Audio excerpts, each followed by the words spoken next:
One day I'm gonna be everything I wanna be. I don't let it get the most of me. One day I'm gonna be free. I wanna be everything I'm gonna be. My future right in front of me. One day I'm gonna be free. I wanna be free. Then let me be free. One day I'm gonna be free. Mentally and physically, emotionally and spiritually. Yeah. One day I'm gonna be free. I'm standing at the crossroads, feeling like a lost soul. Don't know where I wanna go, but all I know is I wanna be free. They're telling me to let it be, but that just ain't in me, no. Jealousy and envy, but all I see is I wanna be free. See everything I wanna be, exactly what I'm gonna be. Don't let it get the most of me. Eventually, I'm gonna be free. See everything I wanna be, exactly what I'm gonna be. Yeah. One day I'm gonna be free. I'm gonna be free. Let me be free. One day I'm gonna be free. Mentally and physically, emotionally and spiritually. Yeah. One day I'm gonna be free. I told them take their aim off me. Stop trying to get a name off me. If they would just let me be, I'm gonna be free.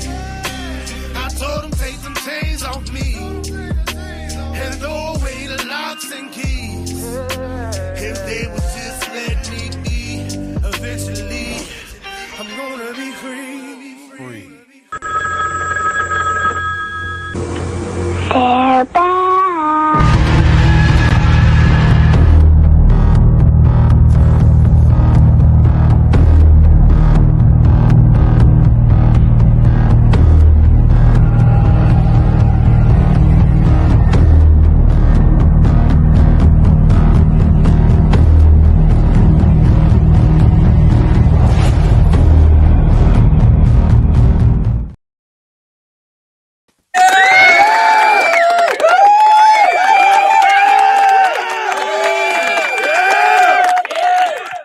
What up, though?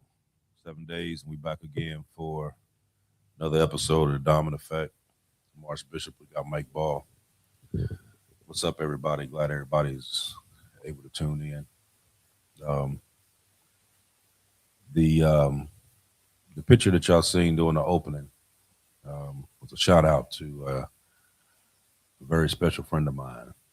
Been friends for many years. And he unfortunately passed away today. I just got the news right before the show started. It's bear with me for a minute. He was a true friend. He was one that no matter what the situation was, you could go to him, and if he could help you, he would, no question. He's one of them friends. If you go to him and tell him, "Listen, man, I need you to do something I can't explain to you, but it got to go down," and he's gonna be like, "You know what? Whose car we taking?" He ain't gonna ask no questions. He was one of them type of friends. You know what I mean? And it was sad to hear what happened. He was in a in a motorcycle wreck like you, Mike, few years ago, and Like you, he also lost a limb, lost his leg. He was, had to go through the whole thing with the prosthesis and all that. Um, sad, sad day. So we're gonna we're gonna try to get this show going. Like I said, I may fumble a couple of times, so bear with me tonight. But That's all right. but I had to do that first. You know what I mean? Because it's weighing heavy on me right now. So Tony, glad you on here, brother. Tony is also real good friend to Jughead, and actually I met Tony through Jughead when I came to Florida because he was already here, and we ended up being good friends as well. So, um, man, I don't know what else to say about this, man, but my prayers and condolences go out to Jughead's family, Melissa, and son Randy, and um, man, I know what else to say, man. But May let's you start. rest in peace, man. Yeah, let's start this show.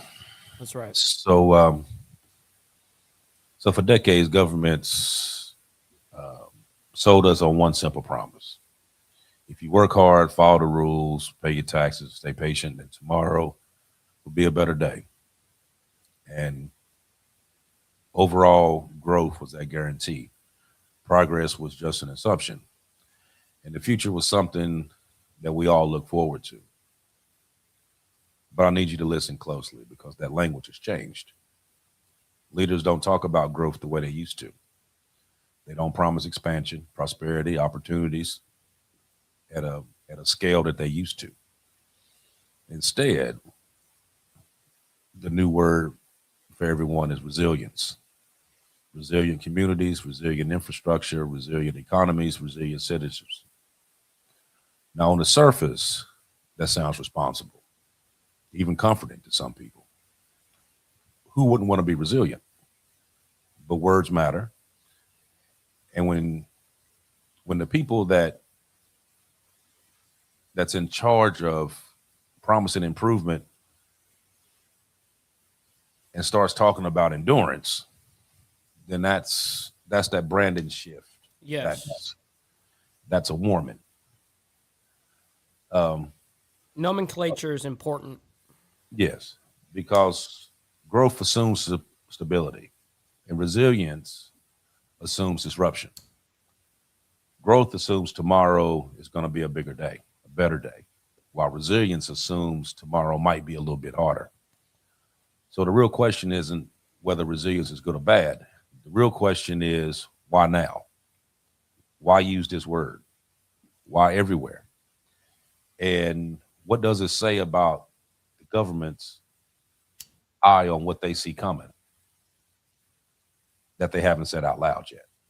So tonight we're going to break down this quiet pivot from growth to resilience, the historical moments that that kind of reinforced it, who benefits from this shift, and what it means for everyday people living inside this system that are no longer designed to expand, but to survive. Because when leaders stop promising more, you have to ask, what are they preparing for instead? Of course, it's a trade-off always. Right. So this is what we're gonna tackle today. Um, so we're gonna start out talking about this language shift. And I want to start with something subtle because the biggest changes usually don't announce themselves loudly. So if you listen to a lot of these politicians and these global forums and World Economic Forum just last week and policy papers, even uh, corporate earnings, there's a word that keeps popping up in everybody's conversation, and that's resilience. Mm. They're not talking about growth. They're not talking about expansion. They're not talking about prosperity. They're only talking about resilience. And at first glance, it sounds responsible.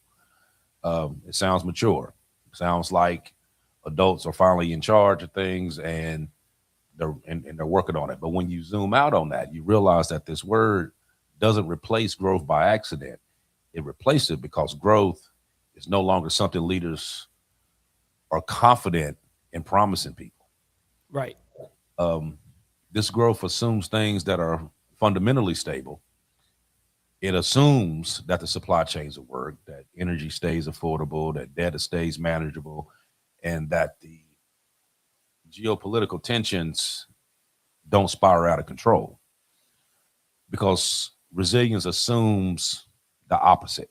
It assumes disruption, which is now like our normal. So when a lot of these leaders emphasize resilience, what are they really telling you without saying it directly? Are they saying that things are unstable, and they saying that this is just a temporary phase, or is this kind of like the baseline that they're trying to plan around? Man, I hate to be that guy, but it's all downhill from here. It's all downhill from like I don't see there being much quote unquote growth, uh, you know, much at all. So yeah, I think that the politicians know it just like the people do. I mean, especially the politicians. And at this point, yeah, they're changing their rhetoric from promises of growth to resilience, of course. I would Yeah, have to do the same if I was a politician, right? I mean, when you start going into hard times, you got to start getting your people prepared to be resilient. yeah, true. For the most part of it, you would think that, but like I was saying before, you know, back in the latter years, that was part of the whole American dream. You know, Hmm. you work hard, study hard, you pay your taxes, and if you do all these things, then everything is going to be good for you. You Right. know, um, and now with a lot of the changes that's going on, and it's not it's not just changes that just happened. This is changes that's been going on for a period of years, and it's been gradually uh, decreasing to the point now that you're actually questioning yourself as to you know what exactly is this. You know what I mean? And then you keep hearing this word resilient. We stand resilient. And to me, that's just another word of saying, okay, everything that you thought that you was gonna be able to do, nah, it may May not be may so. not pan it may not pan out like that. Right, Right. right, right. It may not be what you think it is. Or you may get it, but you're not gonna get all that you think you're gonna get. Hmm. So that's kind of what I'm getting out of it. Um, but like when you think about it, for most of history, a lot of these governments kind of ruled on that simple promise. You know what I mean? Tomorrow will be better than it was today. And that's a lot of things that I heard when I was growing up. You know what I mean? It may be bad today, but tomorrow's another day, Right. another opportunity, another way to um, reach out and take what you need, get That's what you right. want. Make another opportunity out of the day. Right. Right. Now, I'm right after let's see, right after World War II, growth became that that that engine for legitimacy. So think about it: GDP went up, jobs expanded, infrastructure improved, and the government basically said, stick with us because this system works, and if you stick with it, everything else is going to be okay. But that promise started cracking right around the 70s, 1970s, when you had the oil shocks and you had inflation, and then here come globalization. That started creeping in, which kind of masked that instability by kind of spreading the production across the world and locked it in on growth. But that was what was fragile. The fragile part of it was the growth. And then the real turning point was right around 2008 when you had the financial system that nearly collapsed. And government stepped in to save it, but something changed permanently when that happened, though. Like the overall trust in that belief that this system works as long as you stick with it. You know that, during 2008, that's when you had the huge financial crisis with Fannie Mae and Freddie Mac, and people were losing houses, and I mean, banks was folding, all different kind of stuff, and then you I had the think Fed jump in and just kind of save the day. I think we're looking at, like, ever since the Federal Reserve was established, ever since then, every 20 years, there's a major disaster. That's the way I see it. All the way from then, from what was the Federal Reserve established. I can't remember the date, but nonetheless, it 70s, 90s, .com mania, '02. I mean, and this is specific to what people were feeling in the market, and when governments had to come in, bail out, do a whole bunch of shit. Yeah, I think we're on a downward slope and have been since the Federal Reserve has been established. Mm-hmm. Now from that part, from 2008 on, you have a lot of these policymakers that kind of understood that something that they understood something that the public wasn't fully told, and that was that this system could survive shocks, but only barely. And if it broke again, then the consequences would be way worse than what went on in 2008.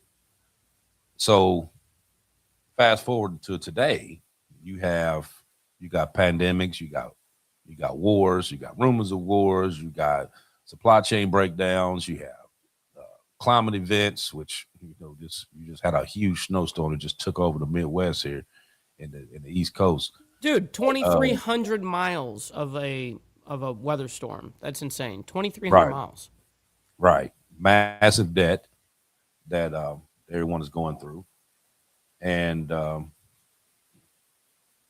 then these experts that talk about it every day, they call it a what's the word? A poly crisis, which is like multiple crises that's overlapping each other. Oh shit. Yeah, that's the predicament we're in for damn sure. Right. And at and this it really, point. right. And at that point, there really isn't a clear solution to how to fix it. They just keep talking about it. You can fix one thing, but then you can dramatically affect this part, and now you've totally destroyed yourself. So there's when you're dealing with not just one chaotic problem, but multiple at the same time. Yeah, that I'm sure it's going to be difficult to navigate. Oh yeah, absolutely, absolutely. Now let's talk about that word resilience and what it really means in the actual practice that they're using it on. So let's translate resilience out of policy language and put it into basically plain English. So resilience means building systems that don't collapse when it hits, even if they don't improve. So take like silver that we was talking about a couple of weeks ago, how the price of that, caused major issues, but it didn't collapse. Right. You see what I mean? It may have put some banks on the verge. You know what I mean? They still never came out as to which bank actually did bankrupt to where the Fed had to jump in and bail it out. Never said it yet, but there was one. But it was still able to keep going, even though it took that initial shock. It was still able to keep going, and that means that the redundancy kind of it's more. Let's see. I would say redundancy instead of efficiency. It buffered instead of spread it out. That's basically what I'm saying. Where the endurance instead of progress. But that's why you hear a lot about the energy grids, the food systems, banking regulations, infrastructure, and even social behavior, because all of that stuff is going on right now because the government, they're no longer asking, how do we grow this? They're asking, how do we keep this from faltering? How to keep everything afloat and not have these huge sustained losses, which is why back in December they switched from the quantitative tightening over to quantitative easing, so that way Easing, right? that freed them up to where they were actually able to Has some print playing this around. money out. Right, Right. right. So you're printing it out on paper and you spreading it out. You actually did it just in time because when that silver hit, you were able to come in and bail that out. You see what I mean? Mm-hmm. Because you had to print out more. Um, I mean, that further just exemplifies the little graph that I made here. I did show this, I don't know, last week or the week before, but U.S. dollar purchasing power from the start of 2025 to 2026. You guys can see that blue line going down. That's us just basically printing money, and gold and silver, ironically, are just skyrocketing in purchasing power. So keep that in consideration. mhm. Let me ask you. Let me shoot you a question right quick. Sure. So when you hear these leaders repeat this word resilience, does it sound like responsible planning on their end, or more towards um, their actual lowered expectation? I would say a combination of actually both. It has to be. Um, I think that politicians do things and say things in particular, A, to get elected and reelected, but to also be able to go, hey, I told you so. And so when they start using specific words like resilience, I think, yeah, your ears should definitely perk up. Absolutely. Each word is selected by them like that on purpose. Hmm. I think on the um, trying to think of a good way to put this. Um, I think on our side, like on the people side of it, I think that um, most people don't consciously recognize it. They don't really pay attention to No, you're right. it because they don't. It's They super don't act, subtle. right. Because they don't actually feel it right now in their daily lives, so they it kind of goes right above them. You know what I mean? Um, and it's kind of like, okay, higher costs, fewer guarantees, a little bit more uncertainty, and it's like where it has been that way for a period of time.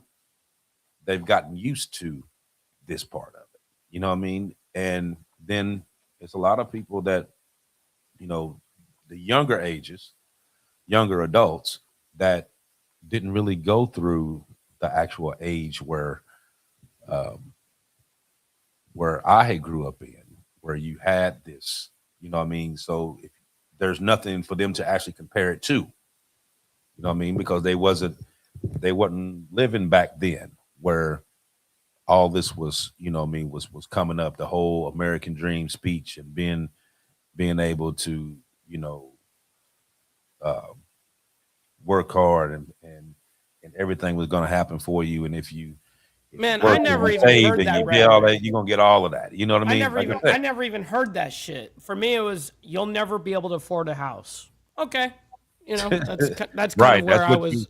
right. That's what that you get that's what I now. was born into. Right. Real quick, and Papa D coming in with the $2 saying blessings. Very much Okay. appreciate that, kind sir. Thank you for that. Yeah, that's what they say now. You know what I Hmm. mean? When during my time, it was like everybody was okay.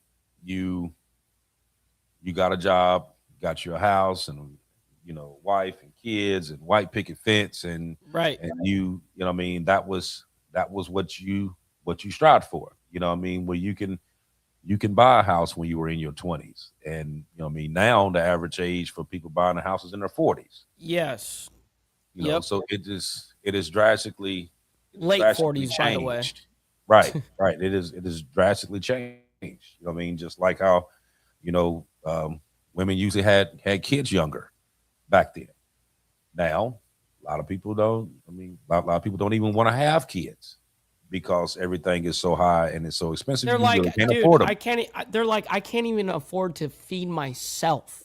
How am I going to be able to, feed a child and be able to, do you know how many diapers you go through when you're having unless you're a parent, you don't know that kind of shit. Like how much, like the amount of formula you need to get if eventually you're going to probably end up using it.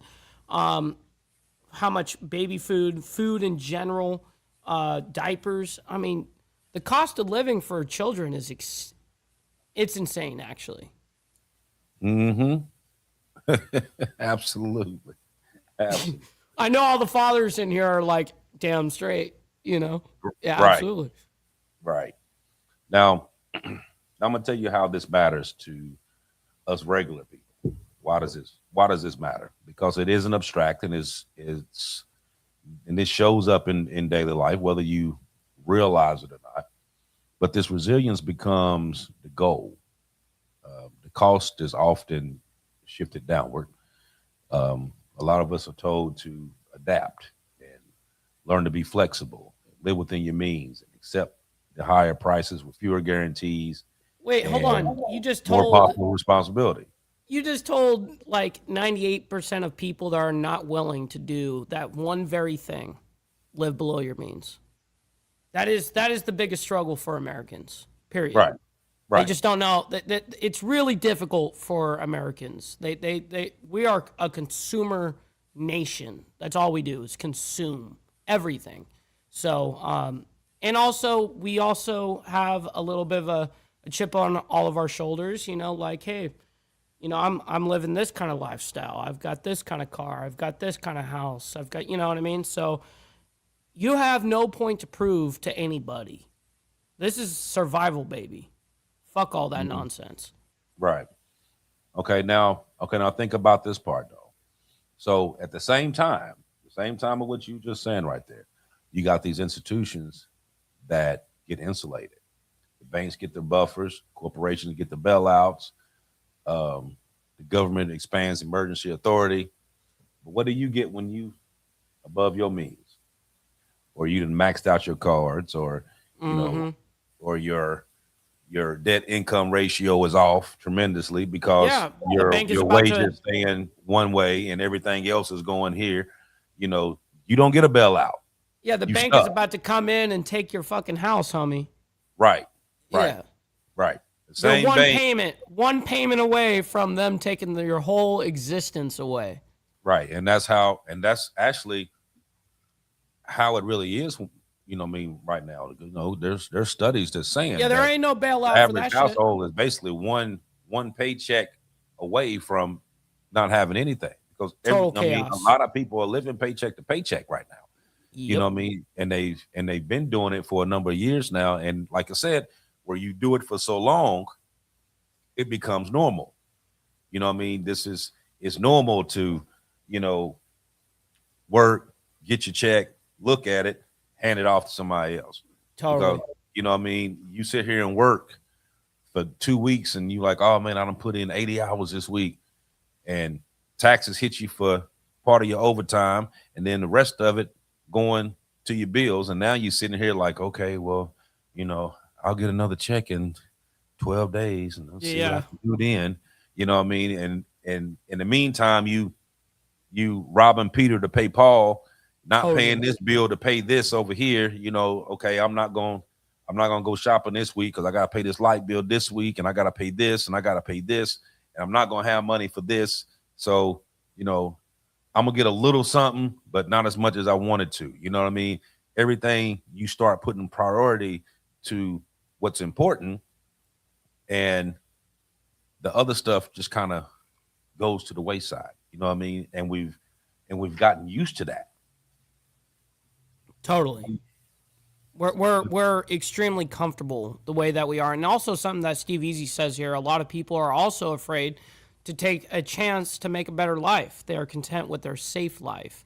And I have to agree with that to, a major, I would say I agree, but there's also people that are trying their absolute damnedest to just make it by and they can't, and so I know oftentimes the guy that does the hardest work gets paid the least, unfortunately, and I think that's a fucked up dynamic that we've got. Now, here's where trades come in, trades, electricians, plumbers, all these things. These are kind of avenues that you can do some hard work and get paid decent, So I think that people need to focus what they're comfortable with and go into, it's kind of like what men have always done. Follow where the money goes. Wherever the money is, go make that money over there. It's always the way of history. Right. Well, I know back years ago, like I said, electricians, plumbers, machinists, welders. I know you won't know about this, but Boilermakers, they made huge money. You know what I mean? Yes. Everybody needed them. Now, a lot of those trades is going to the side. Now it's more cyber coding, cybersecurity, stuff like that. That's the stuff that you need to get into now. I seen a show the other day on YouTube where they was talking about within the next 5 years that they will have technology that you wouldn't need surgeons, that their robots will be that precise and better that you wouldn't need surgeons. So you're thinking like, okay, well, what about all these kids that's in medical school right now? That's going to end up with these huge student loan debts, $100,000-$200,000, some more than that in student loan debts. And then by the time they get out, they're not even needed because you got a robot that can do it just as better and don't need time off and don't need to be paid and, don't need none of that. They're just regards to AI, I think that, yes, it threatens a lot of careers like that, right? But also, I do think that us men, as a society, need to adjust to technology growth. So if AI is taking your job away, okay, well, now figure out how to program that AI or how to fix that AI when it breaks. Be the engineer that can, you have to adapt to your situations. You can't just be like, okay, I got hired at this, and this is what I'm going to do for the rest of my life because I'm content and comfy. Forget that. Mm-hmm. If you see that AI is going to take over your job, well, get ahead of the ball and go, okay, well, what can I do to make sure that my career is safe? Well, let me learn everything about the AI program. Let me learn everything about this robot that does it and how to fix it if it breaks down or whatever. There's ways to get ahead of it, but a lot of people are just too comfortable in their safe, cushy environment, which is what originally what Steve Easy was getting at in the chat, which I do agree with. Mm-hmm. Yeah, that's right. I mean, and you should. Right. And but that's more along the lines of the younger ones that's coming through. What about these ones who, let's say these ones that work at Ford, that's been there for, 25, 30 years, getting ready to retire. And now, okay, you got a whole new thing going on now. You know what I mean? A lot of people are not going to be able to, like, even with those jobs, even if you know how to code and program AI and stuff like that, it's only going to be a certain number of jobs for that. You know what I mean? It ain't like everybody can go and try to learn it, but they're only going to have certain few that's actually going to be able to do it. You know what I mean? That's true. So those what are the happens people to the getting rest ahead of of the ball. Well, that's the people getting ahead of the ball. The ones that put forth that effort to learn it before you have to need to know it. Because when it comes time, and they lay you off because now AI can do your job. I mean, if you can't give the company a valuable reason why you should still be an employee there, I don't know, man. Those are the people that just see shit and they're like chameleons in that aspect of the workforce. Like, hey, my job title may change, and that's exactly what happened to me. For instance, like in the DOT regards to oil and handling and all that, my regulations changed every single year, especially in California. I worked in the Port of Long Beach and Los Angeles. So regulations changed every single fucking year. And that shit to me was the biggest bombardment of my job because one year we're allowed to do it this way, and the next year we can go to and literally get 15 years in prison for it. So there's a major difference, and you have to be able to go, okay, well, I can't do that. I gotta spin on my heels and adjust. And I think that's what people need to do in life in general, not just in a workforce. I think that is something that us human beings need to be able to do, is to acclimate to our environment. Are you familiar with the New Deal? You know what that is? Not necessarily. Okay. No. Okay, so I give you this short version. So, in a nutshell, the New Deal was like a massive series of programs and stuff launched by President Roosevelt back in.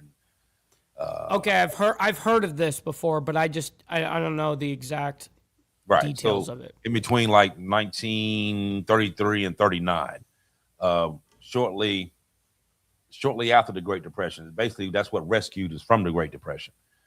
And they put in a lot of these programs. That's where the stock market oversight comes in. That's where FDIC came in the picture. A lot of agriculture adjustments, civilian conservation, all that stuff. And basically what that New Deal was like a rebirth. Okay, so you had the Great Depression. Everything was nothing. You know what I mean? Everything dropped to nothing. You know, people lost fortunes. People, you know, they showed things where these bankers were just unaliving themselves because they lost everything. Yes, and that did really happen. Yeah. Right. And this New Deal is it's what they put in place to like jumpstart everything and bring everything, you know, back on track. You know what I mean? To where prosperity actually started picking up again. You know what I mean? And that's where, like you hear the older people talk about it all the time. When they talk about the New Deal, that's what they meant. It was you bringing the country back from shambles back up to a prosperity level. That's where the whole, you know, work hard, do this, and this is what's waiting for you if you do these things. So are you telling me that was a type of level of propaganda to boost morale? Well, it was, and then it actually did happen, you know, because no, it did. Like probably like right after that, and you had World War II, everything else jumped off. You know what I mean? Everything shot up, and like I said, it was business wise, it was a great time to be in America. Yes, you know, a lot of the, you know, right. If you worked in steel work, or you worked in the coal mine, stuff like that, it was a great time because you made a lot of money. You know what I mean? And you were able to pay your bills and feed your family, and still have money that you could save. Yeah, and you can invest, right? Save, and you could and you had have a nice car. Right. So you had that look like, okay, you know, I could see the light at the end of this tunnel. I could, you know what I mean? I'm good. I'm comfortable. You know what I mean? Well, I don't have a million. Because they're also feeling the effects as the shift changes little by little, right? Right. But see, like, okay, like for instance, like we was talking about, like I just bought up the coal company. Now, you know, I'm from West Virginia, and West Virginia was primarily. Are you actually? I didn't know that. Yeah. So that's cool. West Virginia is basically a coal mining state. You know what I mean? Back during that time, all the way up until the mid 90s, coal was the number one thing that was brewing there. You know what I mean? Everybody when you went through high school, you had a couple choices. Either you're gonna work in a coal mine, go to college, or go in the military. Isn't that really kind of the same thing now? No. Kinda? No. No? I No. thought it was the same. I mean, I know it's not as booming as it used to be, of course, but people still coal mine there. Very little. Okay. Very little. A lot of those coal miners dried up, closed down for when they started putting in different policies for like pollution and stuff like that. A lot of those coal mines shut down because they started using other alternatives for energy besides coal. Sure. So once they stopped doing that, the actual production that they needed dropped down tremendously. Then they started doing what you call mountaintop removal, where they were, instead of going miles under the ground, they were just chopping the tops of the mountains, pulling the coal from there. And then you started fracking and all the other stuff. Right. They were trying to do other different ways to be able to get the Extract. coal besides going down, miles down up under the ground, and you risking, cave-ins, all that stuff. I mean, I know there's a lot of people that died under the ground. Yes. Doing coal. 100,000%. Many folk songs about it too. Right. But that was the big thing though, because I mean, you could be working a regular job and a job will pop open for you in the coal mines, and that's where you're going because that's what paid. That was stability for everyone that lived in them little coal mining towns. You know what I mean? And one of the towns the town that I was raised in was a coal mining town. My grandfather was a supervisor at the coal mines. Damn. So it was so that's what kept the economy booming in those areas, because you worked in those coal mines. Now, when those coal mines dried up, those towns dried up as well. Of course. So you go through those towns now, and it's like look at Montgomery. Look at Montgomery, Alabama. They used to be that's the capital of Alabama right there. Dead city. There's no aside from the state house being there, aside from the state house being there, everything else there is shit. Everyone abandoned it, because it's like there's no money to be made. So us men need to go where we can make money. Right. So where I was going with that was that you had that rate of prosperity, where, those particular jobs, even though it was a dirty job, it was a nasty job, it was a hard job, but hardcore.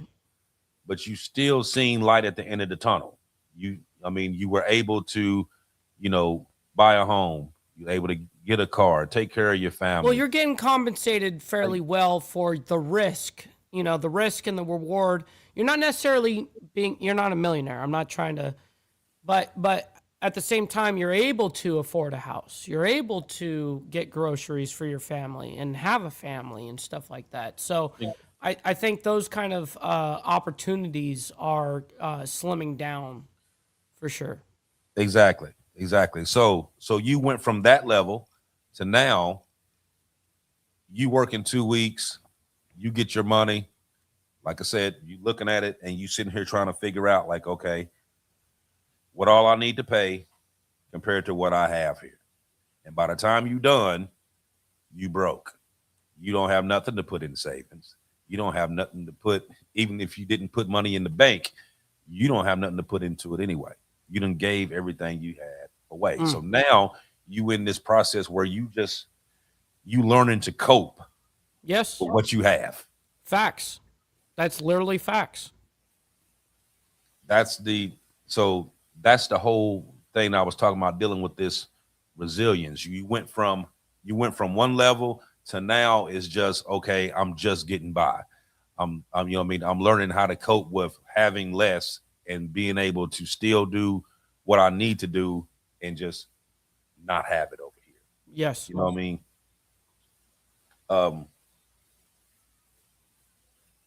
But here's the danger that nobody really talks about dealing with this, though. It's because resilience is only supposed to have been temporary. um, like just like you how you prepare for storms. Um, a hurricane come through, you prepare for stuff like that. You don't prepare to be resilient because it's a way of life. You know what I mean? To where every day you have to learn how to be resilient. You know what I mean? You have to learn to cope with whatever, settle for less, and just let it go by. You know what I mean? But I agree, but this shit, it really is gladiator school. I mean, at this point, like, that's why, I mean, I had the carpet pulled underneath from me before. And that's exactly why I've set myself up for no matter what the situation happens, that can never happen again. I just I don't set myself up for that, such as debt, anything that they can come in and take power over you, you know. Mhm. Exactly. And that actually makes a lot of sense because when you think about it, history shows that societies don't really collapse because they face hardship. They collapse because people start believing that hardship is actually going to lead them somewhere. Right. Agreed. So if resilience replaces complexity and people actually start disengaging, then they stop investing emotionally. They stop investing economically. They stop investing socially. And Emotionally as well. yeah, I said that. Did I Oh, say sorry. yeah, I said that. My And apologies. and once that happens, it's hard to survive anything at that point. If Yes. you basically you just wrote off everything. You know what I mean? Just all right, it just is what it is. I'm just gonna deal with it. I'm going to say something that's really interesting. For instance, do you know that for an example, in Ukraine, do you know what? And I just recently learned this from Straight Jacket in the chat.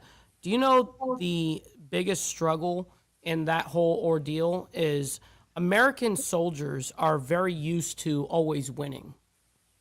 America's got their back. I mean, we're the number one in the entire world. And then all of a sudden they go over to Ukraine and fight that fight and realize, oh shit, these guys only last on morale. Mm-hmm. When you don't have that major backing like that, like we're the number one, we're the powerhouse, we can swing our dick and do anything we want. Now they go into an environment like that and then they lose it real quick because they're like, oh shit, we don't have what we do in the United States. Mm-hmm. Absolutely. That's kind of an example, though, of what you were talking about. Oh yeah. Oh yeah. I mean, and there's when you somewhere that when you in a place where it's a completely different culture, and you sit back and you look at everything that's going on there, and you like, wow, this ain't nothing like What we got. I deal with over here, right? Which Yeah. actually makes this over here so like, oh shit, it's really not that bad. Listen, that's When you- why when you- I tell everybody, if you haven't been to a third world country legitimately, not Tijuana, okay? You know what I mean? I'm talking about like legitimately going into like places that struggle for real. And I have, for instance. I mean, I went down into Brazil, went in the favelas of Rio, into Sao Paulo, Brazil, all that. And these guys are living off of nothing. Nothing. It's incredible. Even what they live in is not government approved. I mean, at any time they can get taken out. I mean, they're building shit on the mountaintops of shit that could just fall, because nothing's been approved. I mean, yeah, it's kind of crazy. I think that people should go into these environments and actually experience for themselves the treatment and the difference of humanity in these countries, because it's brutal. It's nothing like the United States. People kind of get this misconstrued notion because we've got such a safe bubble, and then on top of that, social media exemplifies all this bullshit, and people unfortunately are very ignorant and arrogant at the same time, and they don't actually research and dive deep into they're very surface level people. And I hate to say it that way, but it's like, unfortunately, people don't like actually experience these situations. They only kind of hear about it, or maybe if they do hear about it, they've got their fingers over their ears. I don't hear nothing, but I think it would be good for Americans, all of them. I actually I condone every single American citizen that has never been to a third world country. Go to one. Check it out. You know, I think to some people, you could think of resilience as more or less like a bridge. You know what I mean? And what I mean by that is that it really kind of depends on what comes next. So if this resilience leads to reform and investments and uh, renewed opportunity, then of course it's a good thing. But if it becomes a permanent excuse for why things never improve, then it's basically conditioning people to accept less and deal with it. You know what I Unfortunately, mean? yes. And that's kind of what this is. With a lot of stuff that's going on now with, the job losses and the layoffs and, unemployment spiking, and um, you have the thing with the interest rates is it's going to fluctuate. You don't know what that's getting ready to do. You don't know Yep. what the housing market is actually taking a hit. I seen a thing today where they had buildings that was valued at like these big high rise buildings that was valued at like 300 and 400 billion, that they were, well, three and 400 million, still sorry, that they were selling for like um 900,000 Oh wow. and a million, because Yeah. the value was here, but they only getting this. So the actual investors and stuff for those buildings were losing their ass because they were selling these Totally. buildings and they wasn't making no profit off of it. I mean, listen, man. Like even my parents' house in California before they moved here, the house was on the market for like almost a year. You know what I mean? Um, their house was super. I would assume overvalued. And it took forever to sell. And that's why I think that's another thing to consider when people think about like investing in property and stuff like that. Here's the difference that I do tell you. It Property is not only a liability in the aspect that you need to have insurance and you have property taxes you got to pay nonetheless. Um, you just have to consider property as a whole as it can be an absolute liability. So just if you buy $1 million of gold right now, and that's what you have in your possession, and you have $1 million property, I can sell that $1 million worth of gold right now and get that $1 million right now. I mean, that's literally the difference between you may have on a minimum scale 90 days of your house on the market. Let's say you shoot the shit and now all of a sudden you can't afford life, you can't feed your kids, whatever the case is, and you've got to sell your house. That shit, minimum 90 days. I could take my gold and silver right now to anywhere and have that shit sold today. Mm-hmm. Oh yeah. I mean, So that's a huge that's a difference, different though. type of liability though of how long it takes you to sell it. Right. Right. And I even seen some stuff today where it was telling you that you needed to take your liquid money and not put it in the banks, to put it somewhere else, Correct. because they're talking about these banks are getting ready to take a huge hit, and they're going to take a hit to the point that they're going to have to use the money that they have to bail themselves out of. So Right. when that happens, you lose your money. And if you have more in your account than what the FDIC will Correct. cover, you're Which going is to be what 250,000 or right, 150,000, something like it's that. Yeah. 250. And if you have more in your account than what the FDIC will cover, then you won't get that back. Right. So if I've got $1 million, 250,000 of that is secured. They'll insure, quote unquote, that 250,000, but your $750,000, see you later. Right. That's why these people with major wealth don't necessarily stockpile their money in all one checking account, for instance. Mm-hmm. Yeah. So that's what I've seen this morning in one of the episodes that I was watching. They were talking about this. They were saying that if you did have liquid asset, put it into something else, because if this takes a hit that they were talking about that's going to happen, and you seen today, you just sent me before the show started how much silver done jumped up. You know, I mean, when we first started telling people on this show about buying silver, silver was running roughly like $20 an ounce. When we first started talking about it, telling people to buy silver, buy silver, buy silver. And now it's what, 116 an ounce now? Yeah, I'm going to pull it up right now. I'm going to pull it up. Just give me a sec. It'll take me a second to find it on the website. Yeah, so it done jumped up from $20 to 116 in a little less than a year. Silver hasn't ran that high. In fact, it ain't never ran that high. And it's steady climbing. This is spot right now for silver. $118 right this second. Mm-hmm. So, it was 116 earlier. Now it's up to 118. So it went up $2 more bucks for the time you just... In 1 hour since we've been on the show, it went from 116 to 118. Mm-hmm. 1 hour. So the ones that's listening that actually took heed to what it was that we told you. Look at gold. Your silver has jumped up.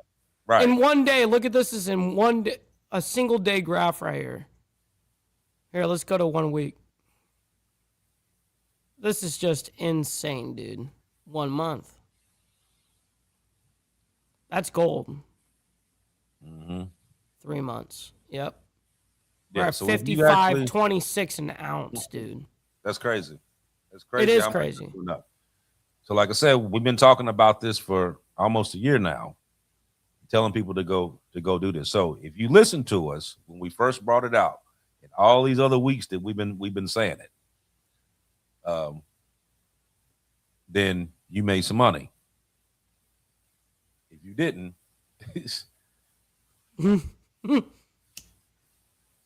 you need to get it while you can, because it's gonna keep climbing. From the looks of it, it's not gonna stop anytime soon. It's gonna keep climbing. There's nothing stopping this train right now. Right. So you can get it. All governments around the world have tried to stop this train. It's failed.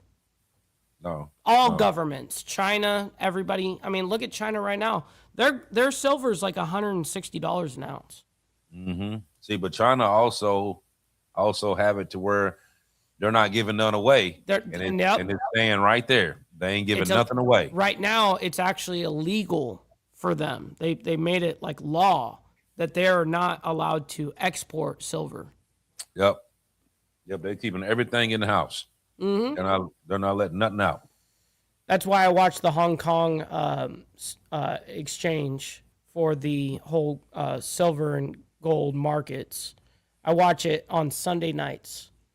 And because when you start seeing that graph move on their side and it's going steady up, all of a sudden you know that Monday morning when markets open here, it's automatic. Mm-hmm. But you also have to watch Mexico. Yes, that's true. Mexico has the largest silver mines in the world, and if they put a ban on that to where they're not exporting any silver out of there, that's when silver is gonna go. It's gonna bull run. Look what Claire says. I've already made $200 on my coins that delivered today. Mm-hmm. Yeah, absolutely. You know, I mean, when I bought mine when it was I bought my first couple pieces when it was at 20. I bought my last couple pieces when it was like 29, $30. Damn. So what I bought is already went up 5 times from Yeah. what I paid for it. Yeah, that's kind of insane. Yeah. And it's going to keep climbing. So, like I said, if you have not bought it, get it. Get it. Okay? It's not climbing just for the simple fact of climbing. It's Or climbing for putting a it in reason. your face. It is climbing for a reason. Grab it. Okay? Grab it. Even if you just Facts. get a little bit, get something. And Get don't something that you get can physically hold. don't get EFTs. Guys, don't buy buying futures, shorts, none of that shit. Be obtainable. What you don't have in your hand, you don't own. If you don't hold it, you don't own it. Right. So we're sitting at just over an hour here. So we're gonna tune this down for the evening. But I want to give this closer before we go. So I need y'all to remember a few things. Number one, resilience isn't a lie. Systems do need to withstand shock. Communities do need to adapt, and people do need to be strong in uncertain times. No matter what, you're gonna have to be. You're gonna have to be strong for what's about to come, because what's about to come is it's going to challenge everyone, mentally, physically, emotionally. It's going to challenge your pocket. It's going to challenge your bank account. It's going to challenge everything that you know for being true. It's going to challenge everything. But resilience was never supposed to replace the actual hope that you have. It was supposed to protect that. And the danger comes when resilience becomes permanent policy instead of a temporary position.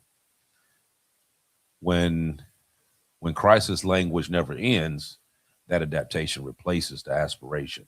When survival quietly replaces that progress, because society doesn't thrive on endurance alone. It thrives on belief that effort's going to lead you somewhere, that sacrifice means something, that tomorrow is worth actually building towards. So if the future is that's being offered to us now is only one of management, mediation, and maintenance, then people eventually, they just stop investing. They stop investing emotionally, socially, and economically. And when that belief disappears, no amount of resilience can hold that system together. So the question isn't whether we need resilience, because we do. The real question is whether resilience is being used as a bridge to bring us back to growth. Or is it just quietly lowering expectations without admitting something fundamental is changing, which we all know, and all you ones that watch know that something is fundamentally changing.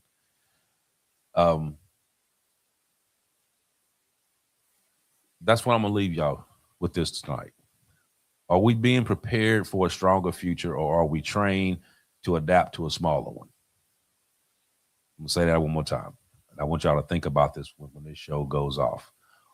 Are we being prepared for a stronger future, or are you being trained to adapt to a smaller one?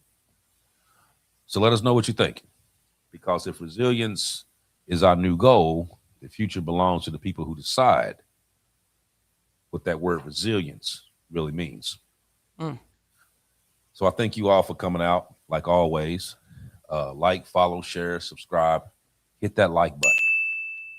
That like button means more to this show than anything. You have to, the ones that watch this show on a regular, you know that YouTube don't like us talking about this stuff. Facts. You know, they hit it, they shadow ban us, they do everything humanly possible to keep this from going out. So by you hitting the like button, by you hitting the comments after the show, put the comments in, stuff like that, that's what kind of tells the algorithm that it needs to be out there. Mm-hmm. And it'll put it back up to where more people can watch. Facts. Think about it. The ones that watch on a regular, you know what we put out here. And you know that the stuff that we're talking about, it's no lie. It's the truth. The truth's the light of the world. And this is the stuff that needs to get out there. Because the more people who don't know this, it's the more people who's going to suffer on the back end. So, like, follow, share, subscribe, tell your people, go on here, check it out, pass it on to their friends. That's how we keep this momentum going. You know what I mean? We don't, super chats is good, donations is great, because we ain't getting paid from YouTube because YouTube don't like us. That's right. That's facts. All great. But hitting that like button, hitting that subscribe button, that's what gets us where we need to be. That's what gets this word out to people who don't know. You know what I mean? In the good book, it says, my people will die from lack of knowledge. This show here is exactly what we're doing. We're putting out knowledge. We're putting out truth. Main point, truth. And that truth means everything these days. So like, follow, share, subscribe. Hit the little QR code at the top, take you to the Dominant Effect website. Have a lot of stuff on there, old shows, a lot of merchandise, stuff like that is on there. Also, for you ones, we was talking about the movies, the lawful ones, just hit today. It just came out today. It did. So you go on Tubi, type in the lawful ones, you'll know it because you'll see me on the front of it. Damn straight. They're gonna show the first 4 episodes, and then they're gonna drop the 5th, the 6th, and the 7th right after that. Damn. Yeah, but you can go on Tubi right now and watch it. Also, Rod and Dirty Part 1 and Part 2 is also on Tubi. So y'all sitting there, you ain't doing nothing, cut on there, watch it, check it out. Tell me what you think. Other than that, like I said, once again, my condolences to Jughead's family, his wife, his sons, his whole family, man. That's a hard pill to swallow right now. Mm-hmm. It's an uneasy subject to even touch back on it. I'm not going to. I just want to say my condolences to your family once again. Much love to y'all. I'm here if you need me, Melissa. Just give me a call. Everyone else, I'll see you in 7 days. Go ahead, Mike.